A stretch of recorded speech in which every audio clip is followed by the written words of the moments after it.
प्रिय विद्यार्थियों, सत्र 2021-22 से कक्षा 9 के विषयों में प्रश्न पत्र में जो 20 अंक के बहुविकल्पीय प्रश्न निर्धारित किए गए हैं, जिनके उत्तर आपको OMR शीट पर गोले को काला या नीला करके देने हैं, उनमें संस्कृत विषय में जो 20 बहुविकल्पीय प्रश्न पत्र पूछे जाने होते हैं, उनके लिए उत्तर प्रदेश माध्यमिक शिक्षा परिषद ने अपनी वेबसाइट पर एक प्रश्न बैंक, एक प्रश्नों का संग्रह दिया हुआ है। उन प्रश्नों के संग्रह में से कुछ प्रश्नों का अभ्यास आपको कराने जा रहे हैं। संस्कृत विषय के प्रश्न पत्र में खंड अ के अंतर्गत 20 बहुविकल्पीय प्रश्न पूछे जाएंगे, जिनमें से कुछ प्रश्न संस्कृत गद्य भारती के होंगे, कतिपय प्रश्न संस्कृत पद्य पीयूषम के एवं कतिपय प्रश्न संस्कृत कथा नाटक कौमुदी से होंगे। इसके पश्चात लगभग 10 प्रश्न संस्कृत व्याकरण से होंगे। उनमें से सबसे पहले मैं आप सबको संस्कृत गद्य भारती के प्रथम पाठ अस्माकं राष्ट्रीय प्रतीकानि से संबंधित बहुविकल्पीय प्रश्नों को हल सहित बता रहा हूँ। प्रश्न इस प्रकार से पूछे जाएंगे कि निम्नलिखित प्रश्नों में से सही विकल्प का चयन कीजिए। प्रश्न संख्या 1 से 3 गद्यांश आधारित प्रश्न हैं। गद्यांश को ध्यान से पढ़ें और उत्तर चुनें। उसके बाद एक गद्यांश दिया रहता है और उस गद्यांश से संबंधित 3 प्रश्न नीचे दिए गए रहते हैं। क्योंकि अस्माकं राष्ट्रीय प्रतीकानि एक महत्वपूर्ण पाठ है और इसके गद्यांशों से संबंधित अधिकांश प्रश्न होते हैं। सबसे पहले गद्यांश को ध्यानपूर्वक पढ़ेंगे। त्रिवर्णात्मको मध्ये अशोक चक्रांकितो अस्माकं राष्ट्रध्वजः तिरंगा शब्देन विश्वे विश्रुतो विद्यते। ध्वजस्य अधोभागः हरितवर्णात्मकः सुख समृद्धि विकासानां सूचकः। मध्यभागे श्वेतवर्णः ज्ञान सौहार्द सदाशयादि सद्गुणानां द्योतकः। ऊर्ध्वभागे च स्थितः गैरिकवर्णस्त्यागस्य शौर्यस्य च बोधकः। ध्वजस्य मध्यभागे स्थित श्वेतवर्णमध्ये अवस्थितमशोकचक्रं धर्मस्य सत्यस्याहिंसायाश्च प्रत्यायकम्। चक्रे 24 शलाकाः पृथगपि चक्रमूले एकत्र संबद्धाः। भारते भाषा धर्म जाति वर्ण लिंग भेदेषु सत्स्वपि भारतमेकं राष्ट्रमिति द्योतयन्ति। अब इस गद्यांश से संबंधित 3 ही प्रश्न परीक्षा में पूछे जाएंगे, किंतु यह गद्यांश बहुत महत्वपूर्ण है और आगे की परीक्षाओं में इससे संबंधित प्रश्न आते रहेंगे। तो कुछ प्रश्नों को देखते हैं। पहला प्रश्न है, उपर्युक्त गद्यांशः कस्मात् पाठात् उद्धृता। इसमें 4 विकल्प दिए गए हैं। पहला है अस्माकं राष्ट्रीय प्रतीकानि, दूसरा है आदिकवि वाल्मीकि, तीसरा है बंधुत्वस्य संदेष्टा रविदासः, चौथा है भारतवर्षम्। तो इसका उत्तर होगा कि उपर्युक्त गद्यांशः अस्माकं राष्ट्रीय प्रतीकानि पाठात् उद्धृतः। पहला विकल्प सही है। OMR शीट में पहले प्रश्न के सामने पहले गोले को बॉल पॉइंट पेन से काला या नीला चिन्हित करेंगे। दूसरा प्रश्न है, चक्रे कति शलाकाः सन्ति।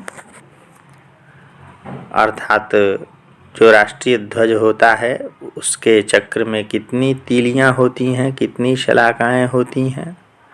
इसमें 4 विकल्प दिए गए हैं। षट्पंचाशत, दूसरा है द्विपंचाशत, तीसरा है चतुर्विंशति, चौथा है विंशति। इसमें चतुर्विंशति विकल्प सही है, तीसरा विकल्प सही है।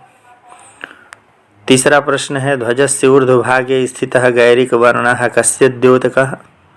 पहला विकल्प त्यागस्य शौर्यस्य च, दूसरा है सत्यस्य, तीसरा है अहिंसायाः, चौथा है सौहार्दस्य।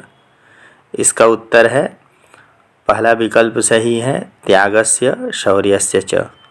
जो झंडे में ऊपर गेरुआ रंग होता है वह त्याग और शौर्य का, वीरता का प्रतीक है, इसलिए पहला विकल्प सही है। इससे संबंधित क्योंकि महत्वपूर्ण गद्यांश हैं तो आगे की परीक्षाओं में भी इस प्रकार के प्रश्न हो सकते हैं।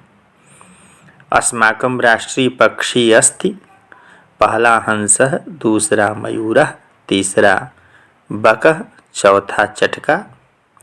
इसका दूसरा विकल्प सही है, मयूरः। अगला प्रश्न है यदा गगनं श्यामलैर्मेघैराच्छन्नं भवति तदा मयूरः। पहला खादति, दूसरा हरति, तीसरा नृत्यति, चौथा भुंक्ते। इसमें तीसरा विकल्प सही है, नृत्यति। अगला प्रश्न है मेघैः पदस्य विशेषण पदम किम। पहला गगनम, दूसरा श्यामलैः, तीसरा आच्छन्नम, चौथा भवति। गद्यांश को देखने से स्पष्ट हो जाता है कि दूसरा विकल्प सही है, श्यामलैः। अगला प्रश्न है पक्षिषु इति पदे का विभक्ति। पहला विकल्प है प्रथमा, दूसरा विकल्प है चतुर्थी, तीसरा है सप्तमी, चौथा है पंचमी। पक्षिषु यह सप्तमी विभक्ति बहुवचन का पद है, तो इस प्रश्न में तीसरा विकल्प उत्तर के रूप में सही लिखेंगे, सप्तमी विभक्ति। अगला प्रश्न है राष्ट्रध्वजे कति वर्णाः सन्ति। राष्ट्रध्वज में कितने वर्ण होते हैं, कितने रंग होते हैं। पहला विकल्प है सप्त, दूसरा है त्रयः, तीसरा है पंचविंशति, चौथा है चतुर्विंशति। दूसरा विकल्प त्रयः सही है क्योंकि राष्ट्रध्वज को तिरंगा कहते हैं, 3 रंगों वाला, तो 3 वर्ण होते हैं, त्रयः। अगला प्रश्न है सरसिजम पद्मम पंकजम किसके पर्याय हैं। 4 विकल्प हैं। पहला पाटलम, दूसरा कमलम, तीसरा नागकेसरम, चौथा पलाशम। तो सरसिजम पद्मम पंकजम ये सब गद्यांश में दिया हुआ है। राष्ट्रीय पुष्प कमल के पर्यायवाची शब्द हैं, तो इस प्रश्न का सही उत्तर है विकल्प दूसरा, कमलम। अस्माकं राष्ट्रगानं केन रचितम्। पहला विकल्प विश्वकविना कालिदासेन, दूसरा विश्वकविना रविंद्रेण, तीसरा महाकवि बाणभट्टेन, चौथा इनमें से कोई नहीं। आप गद्यांश ठीक ढंग से पढ़े रहेंगे तो स्पष्ट हो जाएगा कि हमारे राष्ट्रगान के रचयिता विश्वकवि रविंद्र हैं। दूसरा विकल्प सही है, विश्वकविना रविंद्रेण। अस्माकं राष्ट्रगानं कतिपलात्मकं भवति। हमारा राष्ट्रगान कितने सेकेंड का होता है। पहला विकल्प है त्रिपंचाशत, दूसरा है द्विपंचाशत, तीसरा है चतुःपंचाशत, चौथा है इनमें से कोई नहीं। हमारा राष्ट्रगान 52 सेकेंड का होता है, इसलिए दूसरा विकल्प सही है, द्विपंचाशत। अगला प्रश्न है राष्ट्रध्वजः इति पदे समासः अस्ति। पहला बहुव्रीहि, दूसरा विकल्प अव्ययी भावः, तीसरा तत्पुरुषः, चौथा द्विगुः। इसमें तीसरा विकल्प तत्पुरुषः सही है। राष्ट्रस्य ध्वजः राष्ट्रध्वजः, इस प्रकार से यह षष्ठी तत्पुरुष समास का उदाहरण है। अगला प्रश्न है विद्यालयेषु प्रार्थनानन्तरं प्रतिदिनं किं गीयते। पहला है राष्ट्रगानम, दूसरा है शांति मंत्र, तीसरा है प्रार्थना, चौथा है गीतम। तो इसमें से पहला विकल्प सही है। गद्यांश में स्पष्ट रूप से लिखा है विद्यालयेषु प्रार्थनानन्तरं गद्यांश में स्पष्ट रूप से लिखा है विद्यालयेषु प्रार्थनानन्तरं प्रतिदिनं राष्ट्रगानं गीयते। पहला विकल्प राष्ट्रगानम को चिन्हित करेंगे।